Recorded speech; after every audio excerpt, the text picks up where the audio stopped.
Assalamualaikum warahmatullahi wabarakatuh.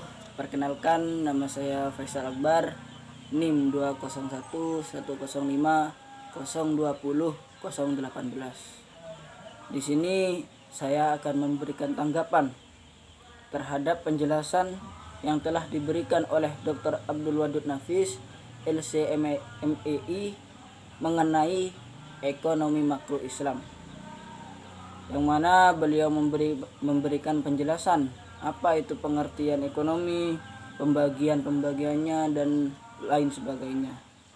Yang mana beliau menjelaskan pengertian ekonomi menukil dari penjelasan Adam Smith, yang mana menjelaskan bahwasanya ilmu ekonomi adalah sebuah cabang ilmu yang membahas dan mempelajari tentang tingkah laku manusia dalam usahanya untuk mengalokasikan segala sumber daya yang memiliki batasan penggunaan untuk mencapai sebuah tujuan tertentu.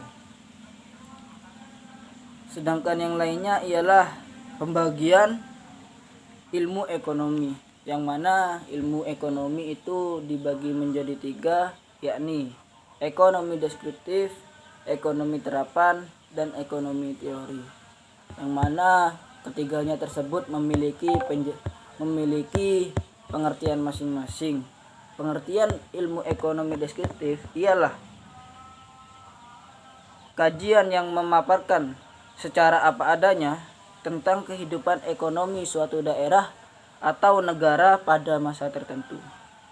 Untuk ekonomi terapan ialah cabang ilmu ekonomi yang membahas secara khusus tentang penerapan teori ekonomi dalam suatu rumah tangga produksi. Seperti contoh ialah ekonomi perusahaan, moneter, dan lain-lain. Untuk ilmu ekonomi teori ialah ilmu ekonomi yang membahas gejala-gejala yang timbul sebagai akibat perbuatan manusia dalam usahanya meningkatkan kesejahteraan masyarakat. Untuk ilmu ekonomi teori itu dibagi menjadi 2, yakni ekonomi mikro dan ekonomi makro. Untuk perbedaan keduanya tersebut ialah di mana ekonomi mikro itu tertunjuk pada suatu perorangan atau perusahaan tertentu, sedangkan untuk ekonomi makro itu secara keseluruhan. Seperti contoh pada ketenaga kerjaan, yang mana dalam mikro itu dibutuhkan pada suatu perusahaan tertentu, sedangkan pada makro itu dibutuhkan secara keseluruhan.